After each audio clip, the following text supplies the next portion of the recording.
top 10 shortstops of 2024, looking at the actual performance of these shortstops in the year before we go and make our 2025 season prediction for the top 10 shortstops. But obviously, as we do this, we're also going to go back and compare the actual top 10 shortstops of 2024 to the preseason projection list that we made for the top 10. So we're going to have to start out here with Bo Bichette and Xander Bogaerts. Unfortunately, these guys missed a ton of time due to injuries, but even when they were on the field for short periods of time, it was still rather disappointing what they did with the time they had. Also, there is O'Neal Cruz, who we put at the number 9 spot. He came in as shortstop number 12 for the 2024 season. And also, he isn't even a shortstop anymore. He moved to center field at the very end of the year, which hopefully will help him out moving forward, as he was a defensive disaster there, which is probably what knocked him off of the top 10 to begin with. Speaking of defense at shortstop, this is the perfect segue into the actual top 10, as the number 10 shortstop of 2024 was Dansby Swanson. Well, actually, he was one of the two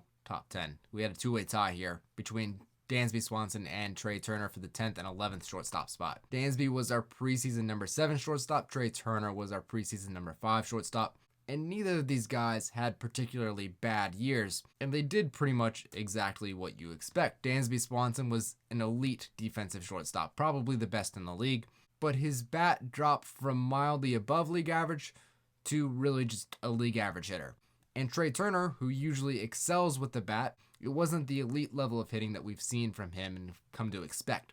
And he's still not the greatest defensively either. So you guys can debate in the comments who you think should actually be the number 10 shortstop and who should be the number 11 shortstop, or if you think these guys should be higher or lower. But then coming in at the number 9 spot, really the guy who shocked me and shoved one of those two guys out of this list is Zach Neto. Of course, he was not in our preseason ranking. I didn't see him coming, and well, honestly, I didn't watch a lot of Angels games either. But his 2024 season was surprisingly good. He had over 20 home runs and 30 stolen bases, with over 70 RBIs and over 70 runs scored. So that really just makes him offensively a lot more productive than guys like Trey Turner. But unfortunately, what held him back from being higher on this list, and what makes him rather comparable to Trey Turner, is he's bad defensively. But then at the number 8 spot, as we continue to move up here, we have Carlos Correa, who was our preseason number 8. Correa played at an outstanding level. Arguably, he played as well as the best shortstops in the game with a WRC plus of 155. That's tied for second best among shortstops. He's also still really good defensively, which is kind of shocking. The issue is, he played 86 games, meaning he only had half the time to be as productive as all the other guys on this list, and of course, that's going to hold you back when looking at a one-season sample size to try to say who was the best in 2024.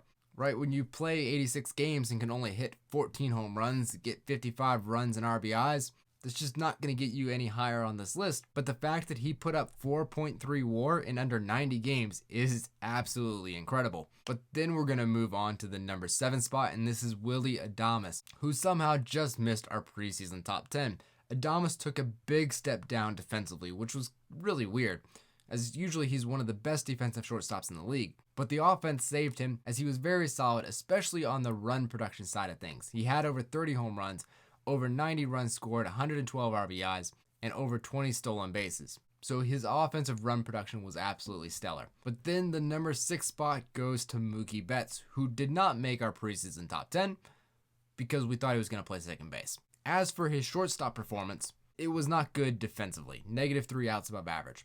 His base running was league average, but on the offensive end, he's like the opposite of Willy Adames. He has the high stats like OPS, WRC+, but his run production was a lot lower. Now that also has to do with missed time due to the injury, but that run production is kind of the area where a lot of other shortstops outperformed him and did a little bit better. And so at the number 5 spot, we have Corey Seager, who also missed some time. He was our preseason number 1, and despite the numbers being down for Corey Seager's standards, there were still some really good numbers. And while he might be a liability on the base path, he is still really good defensively. It was a really impressive defensive year for him in 2024. But then the number 4 spot is Elly De La Cruz, and he really did it all well. He had offensive run production and run value. He was an above average hitter when it came to things like WRC+. Obviously, he's one of the best, if not the best base runner in all of baseball, and he was really, really good defensively at shortstop as well, putting up numbers similar to Dansby Swanson on the defensive end. And obviously, Dansby Swanson is the best defensive shortstop in all of baseball, and Elly was not far behind, and obviously offering way more on the offensive and base running ends of the game. Then we have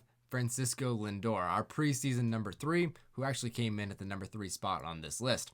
He was one stolen base short of a 30-30 season. Obviously, the run production was off the charts as he was the focal point of the Mets offense.